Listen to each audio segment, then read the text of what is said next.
मैं रामदौर यादव, चंद्रापारा ढाई, inter college खुटान Jaunpur के हिंदी अध्यापक हूँ।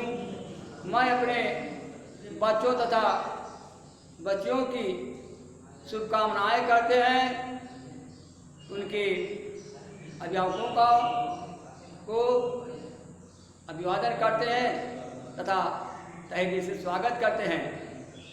जैसा कि हम धनुष भंग पढ़ा रहे थे,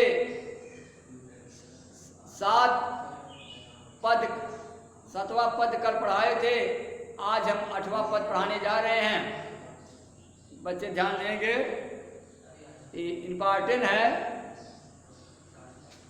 कि काम कुसुम धनु सायक लीने, काम कुसुम धनु सायक लीने, सकल भुवन अपने बस कीने, देवी तजहु संशय सजानी, भंजे धनुष राम सुनु रानी, सखिया बचन सुनी भय प्रतीति, सखिया बचन सुनी भय प्रतीति, अमिटा विषादु बढ़ी अति प्रीति, तब राम ही विलोक भय देही, सभय हृदय बिनवत यही देही।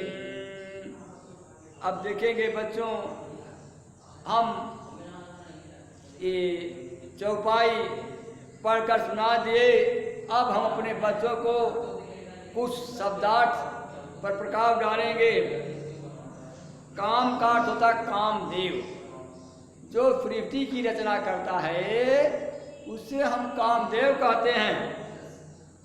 और सायक बाण, सायक माने बाण, कहने का मतलब फूल का धनुष बाण। सकल माने संपूर्ण, भुवन माने संसार। और देखेंगे संशय माने शंका, संशय माने शंका। और इसके बाद आप देखेंगे प्रतीति माने विश्वास होता है, विषाद माने दुख, प्रीति माने अत्यधिक प्रेम, विलोक माने देखना होता है, सभय माने भय के साथ, विनोद माने विनय करना, प्रार्थना करना। हम अपने बच्चों को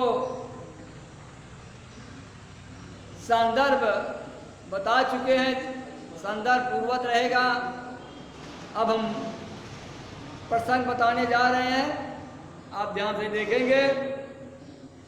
प्रथम दोहा, चौपाई में सीता, चौपाई में सीता जी की माता, जिसे हम सुनैना कहते हैं, तो उनकी माता को सभी अनेक तथ्यों द्वारा सभी सखियां उनके शंका को समाधान करती हैं। तभी सीता जी श्री राम से विवाह करने के लिए सभी देवताओं से विनय करती हैं। इसी ममता का यहाँ पर सुंदर वर्णन किया गया है। अब देखेंगे कि काम कुसुम धनु, काम कुसुम धनु सायक लीने, सकल भुवन अपने बस कीने। आप देखेंगे बच्चों कि सीता जी की माता को उनकी सखियां, सीता जी की माता को उनकी सखियां श्री राम की वीरता का वर्णन करते हुए कहती हैं। क्या कहती हैं आप देखेंगे कि कामदेव ने, कामदेव जैसे हमने बताया, कामदेव किसे कहते हैं? जो सृष्टि की रचना करता है उसे हम कामदेव कहते हैं। कामदेव के द्वारा ही सृष्टि की रचना होती है। आप यहाँ देखेंगे जैसा वो समझाती हुई कहती हैं कि कामदेव ने फूलों का ही कामदेव ने फूलों का ही धनुष बाण लेकर सारे संसार को अपने बस में कर लेता है। कामदेव फूल के धनुष बाण को लेकर संपूर्ण संसार को अपने बस में कर लेता है। अतः हे सखी, आप अपने मन की शंका को रोकें और रोक करके इसका प्रत्याग कर दीजिए। श्री राम इस धनुष को औस तोड़ेंगे। जब धनुष को औस तोड़ेंगे तो सीता का विवाह राम से औस होगा, इसमें कोई संशय नहीं है। फिर आप देखेंगे कि सखिया वचन सुनी भय प्रतीति, मिटा विषाद बढ़ी अति प्रीति। इसके बाद जब सखियां सीता जी के माँ सुनैना को समझाती हैं और सखियों की वचन को सुन करके सीता की माँ सुनैना को जो है बहुत संतोष होता है और पूरा विश्वास हो जाता है कि श्री रामचंद्र जी धनुष तोड़ेंगे और सीता का विवाह उनसे होगा।